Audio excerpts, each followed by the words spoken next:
عمران خان صاحب سے تفصیلی بات جو چیز ہوئی، میں نے ان سے کہا یہ تو چلتی ہے تجھے اونچا اڑانے کے لیے، اور حسب معمول بغل گیر بھی ہوئے اور بوسہ بھی ملی ہے۔ آج میں نے بوسہ دیا، اور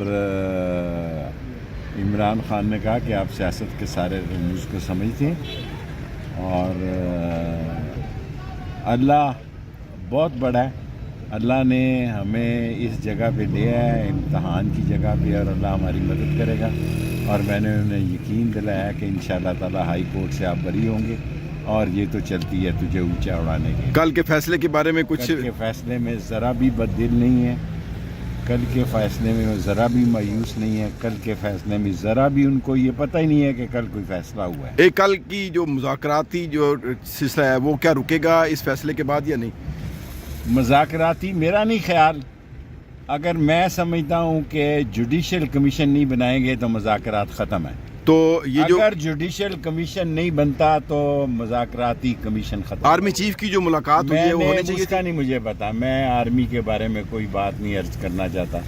اگر جوڈیشل کمیشن نہیں بنتا تو یہ مذاکرات ختم کے لیے، اور حسب معمول بغل گیر بھی ہوئے اور بوسہ بھی ملی ہے۔ آج میں نے بوسہ دیا، اور عمران خان نے کہا کہ آپ سیاست کے سارے رموز کو سمجھتے ہیں، اور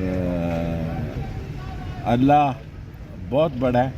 اللہ نے ہمیں اس جگہ پہ لیا ہے، امتحان کی جگہ پہ، اور اللہ ہماری مدد کرے گا، اور میں نے انہیں یقین دلایا کہ انشاءاللہ تعالی ہائی کورٹ سے آپ بری ہوں گے، اور یہ تو چلتی ہے تجھے اونچا اڑانے کے۔ کل کے فیصلے کے بارے میں کچھ؟ کل کے فیصلے میں ذرا بھی بددل نہیں ہے، کل کے فیصلے میں ذرا بھی مایوس نہیں ہے، کل کے فیصلے میں ذرا بھی ان کو یہ پتہ ہی نہیں ہے کہ کل کوئی فیصلہ ہوا ہے۔ ایک کل کی جو مذاکراتی جو سلسلہ ہے وہ کیا رکے گا اس فیصلے کے بعد یا نہیں؟ مذاکراتی میرا نہیں خیال، اگر میں سمجھتا ہوں کہ جوڈیشل کمیشن نہیں بنائیں گے تو مذاکرات ختم ہے، تو یہ جو اگر جوڈیشل کمیشن نہیں بنتا تو مذاکراتی کمیشن ختم۔ آرمی چیف کی جو ملاقات ہوئی ہے وہ ہونے چاہیے اس کا نہیں مجھے پتا، میں آرمی کے بارے میں کوئی بات نہیں عرض کرنا چاہتا۔ اگر جوڈیشل کمیشن نہیں بنتا تو یہ مذاکرات ختم۔